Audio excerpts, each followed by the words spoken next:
Just go further on this, picking the right game, the right virtual goods for your game. This is a chart here that tracks the going for each integration type. Gives you at top, in the lightest color is revenue, percent of revenue in the economy driven by that integration type. Next down is the percent of purchases and then items.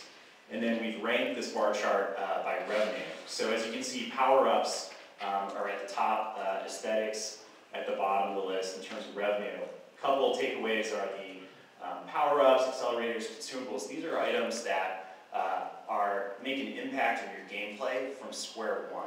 And so those together are really driving a majority of the economy. Aesthetics, and especially with us being single player in nature to date, have been less popular purchase on the economy. To go a little further on picking the right virtual goods brings our next tip is to price accordingly and offer real value. So a similar bar chart, here we're tracking the revenue, purchases, and items for these three different price points. And the couple takeaways here are at the top, you can see that nearly a third of our economy is driven by the top 2% highest price items. And then at the bottom, you can see there's much more availability at the lower price points. In fact, our lowest price point, entry price point, is 25 cents for an item. Not pictured here are actually free items, which is also another great way to give some value and some incentive for users to register and adopt. One strategy that can be effective is to have multiple items here at the lower price points and then package them together at a higher price point, which brings up tip number 3 is utilize bundles. So bundle of items, and you're able to give away multiple items at a discount. Really call it the kitchen sink type of approach, and can make it a very straightforward and fun return for the user.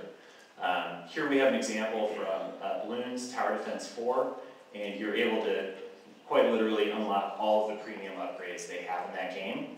And in this case, they priced that at 8,000 coins or $10 in our economy. We include this type of unlock in the full unlock definition from earlier, and interesting to note that a quarter of our economy is driven by these types of purchases.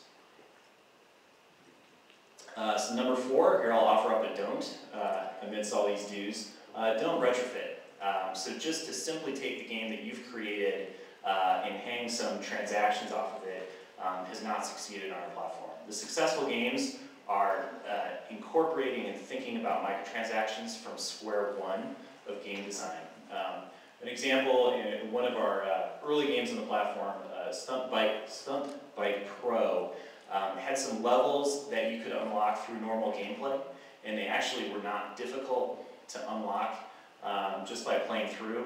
They charged for those levels and did not see real meaningful revenue from this. However, the game had millions of gameplays, and so we're excited to see what they could do with the next offering of Stunt Bike Pro.